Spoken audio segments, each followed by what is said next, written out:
My name's Joel Johnson. I'm the farm manager here at our Conservation Center.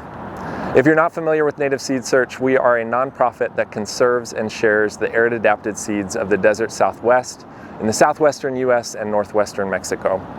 We want to take a few minutes to walk you around the farm and show you new developments that have been made possible by volunteers and donors like you. This field was our newest expansion that was built and developed between December and February of this past year. One of the tensions that we're always trying to navigate as a seed bank is how do we produce viable and vigorous seeds while also still maintaining their adaptations to arid conditions. While irrigating crops, we want to make sure to not give them too much water, and this basin field allows us to work on that. As an inverted basin, this field is collecting rainwater passively from 3 different directions. And during monsoon season, we really saw it fill up well with just rainwater that allowed us to turn off the irrigation.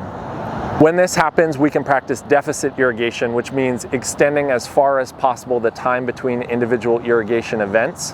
And when we grew out 60-day corn and tepary beans, varieties that are traditionally dry farmed, we saw a lot of improvement in terms of the seeds being smaller and more in line with their traditional size and shape. Skik Dash, my name is Deshawn Davis. I'm the Assistant Farm Manager at Native Seed Search.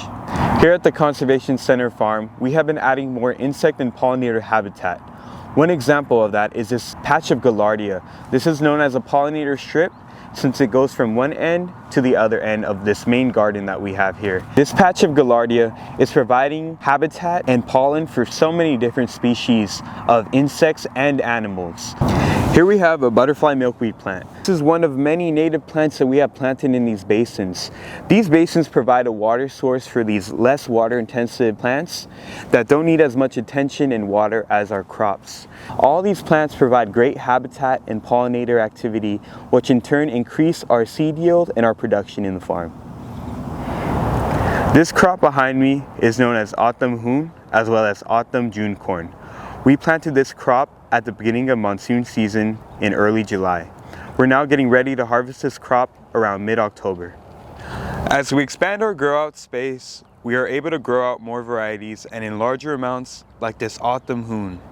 This increased growing capacity results in greater seed yields, allowing us to share even more seeds through our free seed programs. This year we received a water conservation grant from WIFA, which is allowing us to invest in rainwater harvesting infrastructure throughout the farm property.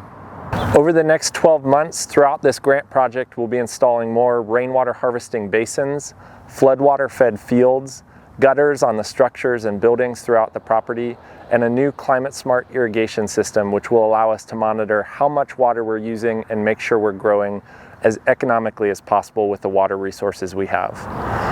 As the farm expands, we need more and more hands to keep up with the growing space, and volunteers like you are what's making this work possible. We'd love to have you come out and join us on Tuesdays and Thursdays for our regular drop-in volunteer times, and we're putting out emails all the time about weekend and evening opportunities that we're adding. Thank you for taking the time to learn about the Native Seed Search Conservation Gardens. This work is made possible by the indigenous communities who stewarded these seeds before us, by those that donated these seeds, organizational members, volunteers, and donors.